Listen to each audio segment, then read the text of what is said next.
మన దగ్గరున్న సమాచారంలో కొన్ని ఆసక్తికరమైన ఆంగ్ల పదబంధాలున్నాయి. అవి మన ఆత్మవిశ్వాసాన్ని ఎలా పెంచుతాయో చూద్దాం. నమస్కారం. అవును, ఈరోజు టాపిక్ చాలా ముఖ్యం. ఈ సమాచారంలో మొదటిగా చెప్పేదేంటంటే, మార్పు అనేది బయట కాదు, మన లోపల, మన మనసులోనే మొదలవుతోంది అట. ఆ, సరిగ్గా చెప్పారు. దాదాపు 99% మన ఆలోచనలపైనే ఆధారపడి ఉంటుందట. ఆ ఒక్క శాతమే మన చేతల్లో కనిపిస్తోందట. నిజమే. అంటే మూలాల్లో చెప్పినట్లు మార్పు జరగాలంటే ముందు మనల్ని మనం నమ్మాలి. ఆ స్వీయ నమ్మకం, అదే సెల్ఫ్ బిలీఫ్ అంటారు గదా, అది లేకపోతే ఏదీ సాధ్యం కాదు. పునాది లాంటిది. అవును. ఇక్కడ ఇంకో విషయం చెప్పారు చూడండి.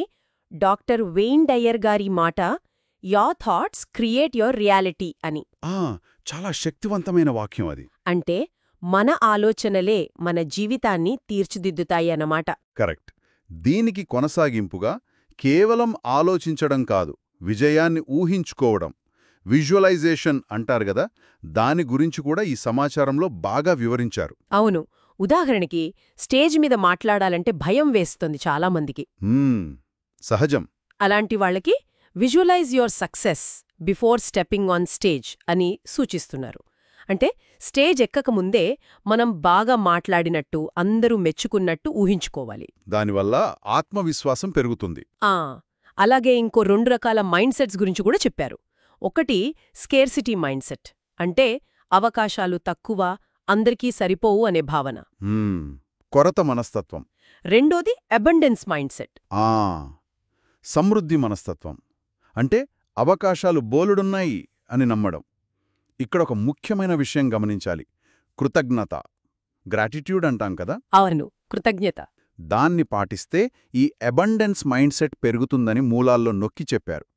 మన దగ్గర ఉన్నవాటికి విలువ ఇవ్వడం అన్నమాట. నిజమే. లేని వాటి గురించి ఆలోచించటం తగ్గుతుంది. సరిగ్గా.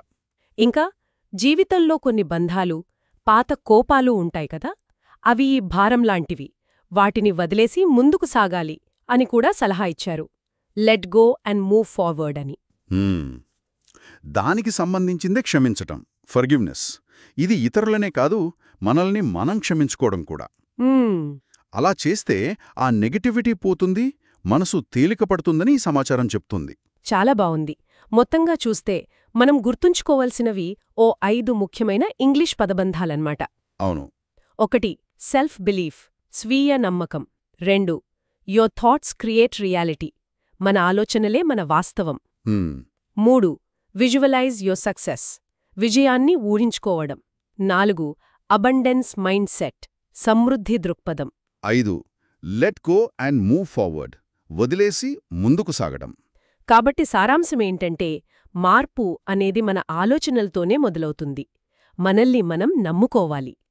చివరగా చెప్పేది, believe in your self, success will follow.